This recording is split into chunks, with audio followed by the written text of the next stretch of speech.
Shachris and Mincha. Why are they so special? Okay, so this is part 2. Sorry that it kept going off. This is still Tehillim 5, chapter 5, and we're just because the YouTube kept going off. So why is the morning so important? Now I'm going to tell you something. You might not be, will be annoyed with me, but I'm going to tell you that the earlier in the morning you daven, the better. In fact, if you could get up and daven by the nights, that's the best. So now here in Eretz Israel, last week it was so easy because last week the nights was at 10 to 7 or quarter to 7 in the morning. 6, you could make the nights because the nights means Shemona Esrei by the nights.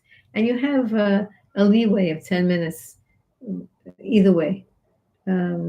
So you have a lot of leeway because we don't really know what means nights. We don't exactly know what time the nights is. Is it when we can see the sun? Is it when the calendar tells you the nights? Is it when the whatever? The nights means the sunrise.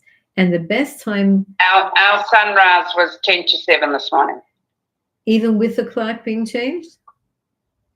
Yeah. That means last week it was 10 to 8? It's very difficult here in the winter for sometimes people to daven before work and everything. So you means that we're going to a time where our nights is the earliest time before sunrise is the earliest time is 20 to 6 for tefillin, and sunrise is at 6:49. The latest shema is at 8:40. Sorry, yeah.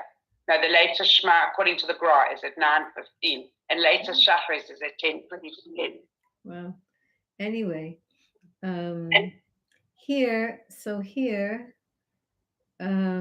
anyway, so now 1 second. So now regular nights by you now with the new clock is 10 to 7? 10 to 7. So that's great. You can get up at 6 o'clock and daven by Shemona Esrei by the nights. He's ready by 10 to 7. That's interesting. Anyway, Chazal tell us like this. The time between midnight and dawn is very precious.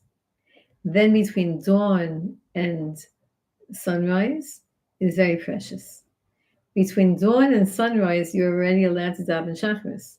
Between midnight and dawn, you cannot yet daven shachris, but it's a very precious time of learning and hisbodedus and tehillim and talking to Hashem. And now most of us are sleeping. That's exactly when we go to sleep, midnight until right. But really, the old Breslov schedule, and even to this day, Breslovers, their schedule is they go straight to sleep as soon as it gets dark, whatever time dark is, whatever time, winter and summer, as soon as it gets dark, they go to sleep, and they get up 6 hours later and start their day. So if it's 6 o'clock, gets dark, they get up at midnight, they start their day. If it's 9 o'clock at night, they get up at 3 in the morning and start their day. And the starting of the day means he's saying the brachot and learning a little bit and davening and doing his bodus and then starting shachris. But just a quick halacha for people who want to know this. Let's say you do that. Let's say you get up in the middle of the night and you decide you want to start your day. The first thing you do is you wash Netilat Yadayim and you say all the morning blessings. Even if it's 3 o'clock in the morning, if you decide to start your day. Now I'm going to tell you something even more shocking. Let's say you get up at 3 o'clock in the morning and you're going to go back to sleep again at 4 o'clock. You're still allowed to say morning blessings. If you get up 3 o'clock in the morning and you see that you're awake and you're going to putter around the kitchen or you're going to whatever, look on your phone or whatever, you're allowed to say morning blessings, even though you might fall asleep again. And then if you do fall asleep, you do not repeat the morning blessings when you get up that morning.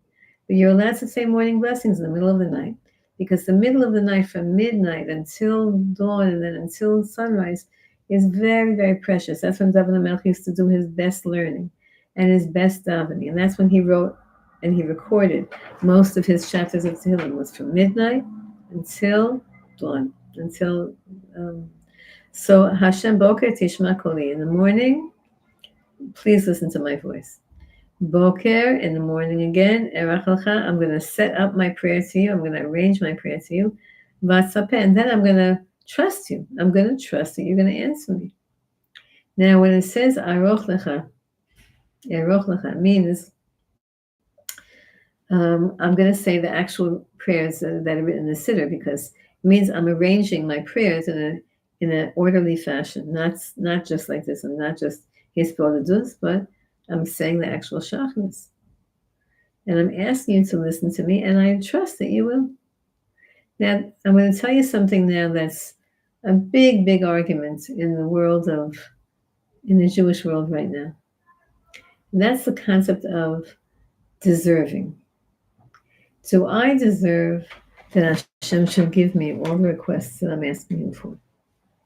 And should I feel like I don't deserve it?